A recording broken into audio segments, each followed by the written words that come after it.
ลงเฟซครับเบิ่งเลยเป็นน้ามาอยู่เด้อสิลงเฟซเบิ่งเขาเห็นแหละมันเขาเสียตัวมือเด้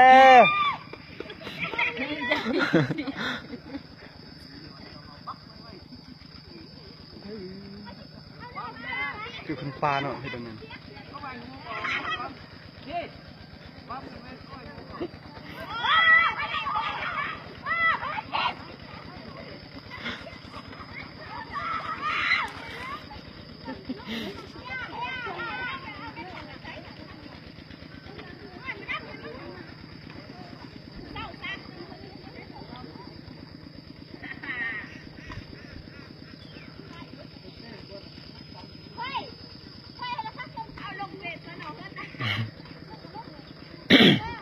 ลงเขาก็บ่ฮู้เนาะว่าเป็นฮู้ได้หรือฮู้ได้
งามไปเอานำมันซักอีก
เดี๋ยวค่อยลงเฟซเลยเขาบันทึกเอาเขียนเอาคนปลาคนปลาอยู่คิดมันพูนเนื้อ